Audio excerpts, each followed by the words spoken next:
अन हजरत सल्लल्लाहु अलैहि वसल्लम पर वही का इब्तदाई दौर अच्छे पाकीज़ा ख्वाबों से शुरू हुआ। आप ख्वाब में जो कुछ देखते वो सुबह की रोशनी की तरह सही और सच्चा साबित होता। फिर मन जानिब कुदरत आप तन्हाई पसंद हो गए और आप सल्लल्लाहु अलैहि वसल्लम ने गारे हिरा में खलवत नशीनी इख्तियार फरमाई और कई कई दिन और रात वही मुसलसल इबादत और याद इलाही और जिक्र व फिक्र में मशगूल रहते। जब तक घर आने को दिल न चाहता तोशा हमरा लिए हुए वही रहते। तोशा खत्म होने पर ही अहलिया मोहतरमा हजरत खतीजा रज़ी अल्लाह अन्हा के पास तशरीफ लाते और कुछ तोशा हमरा लेकर फिर वहीं जाकर खलवत गजी हो जाते। यही तरीका जारी रहा यहाँ तक कि आप पर हक मुकशफ हो गया और आप गारे हिरा ही में क़याम पजीर थे कि अचानक हजरत जिब्राइल अलैहिस्सलाम आपके पास हाजिर हुए और कहने लगे कि या मोहम्मद पढ़ो। आप फरमाते हैं कि मैंने कहा मैं पढ़ना नहीं जानता। आप सल्लल्लाहु अलैहि वसल्लम फरमाते हैं कि फरिश्ते ने मुझे पकड़ कर इतनी जोर से भींचा कि मेरी ताकत जवाब देगी। फिर मुझे छोड़कर कहा कि पढ़ो। मैंने फिर वही जवाब दिया कि मैं पढ़ा हुआ नहीं हूँ। इस फरिश्ते ने मुझको निहायत ही जोर से भींचा कि मुझको सख्त तकलीफ महसूस हुई। फिर इसने कहा कि पढ़। मैंने कहा कि मैं पढ़ा हुआ नहीं हूँ।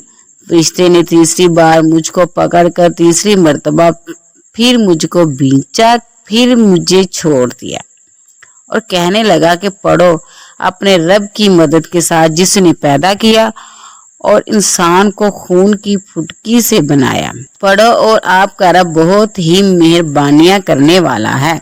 बस यही आयतें आप हजरत जिब्राइल अलैहिस्सलाम से सुनकर इस हाल में गारे हिरा से वापस हुए कि आपका दिल इस अनोखे वाक़े से कांप रहा था।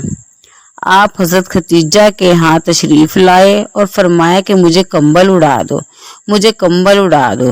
लोगों ने आपको कंबल उड़ा दिया।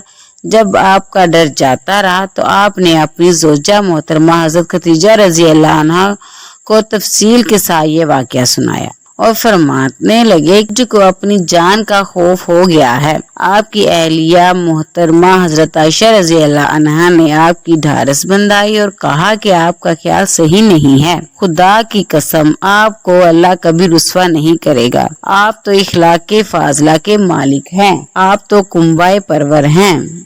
बेकसों का बोझ अपने सर पर रख लेते हैं। मुफलिसों के लिए आप कमाते हैं। मेहमान नवाजी में आप बेमिसाल हैं और मुश्किल वक्त में आप अमरे हक का साथ देते हैं। ऐसे उसाफ हुस्ना वाला इंसान यूं बेवक्त जिल्लत ख्वारी की मौत नहीं पा सकता। फिर मजीद तसल्ली के लिए हजरत खतीजा रज़ी अल्लाह अन्हा आप सल्लल्लाहु अलैहि वसल्लम को वर्का बिन नौफल के पास ले गईं, जो इनके चचा जाद भाई थे और जमाना जाहिलियत में नसरानी मजहब इख्तियार कर चुके थे और इब्रानी जबान के कातिब थे। चुनाचा अंजील को भी हस्बे मंशाए खुदावंदी इब्रानी जबान में लिखा करते थे। अंजील सरयानी जबान में नाजिल हुई थी, फिर इसका तर्जुमा इब्रानी जबान में हुआ। वर्का इसी को लिखते थे।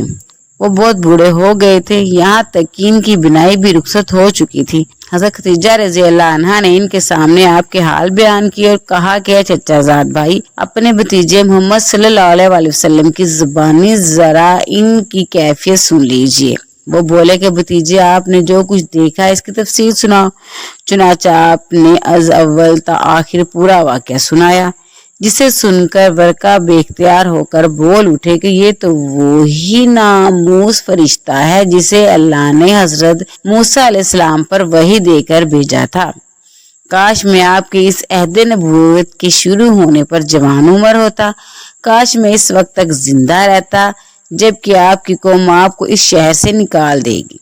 रसूलुल्लाह सल्लल्लाहु अलैहि वसल्लम ने सुनकर ताज्जुब से पूछा कि क्या वो लोग मुझको निकाल देंगे। रसूल करीम सल्लल्लाहु अलैहि वसल्लम ने ये सुनकर ताज्जुब से पूछा क्या वो लोग मुझको निकाल देंगे, हालांकि मैं तो इनमें सादिक व अमीन मकबूल हूँ। वर्का बोला, हाँ ये सब कुछ सच है, मगर जो शख्स भी आपकी तरह अमर हक लेकर आया लोग इसके दुश्मन ही हो गए हैं। अगर मुझे आपकी नबूवत का वो जमाना मिल जाए तो मैं आपकी पूरी मदद करूंगा। मगर वर्का कुछ दिनों के बाद इंतकाल कर गए। फिर कुछ अरसा तक वही की आमद मौकूफ रही।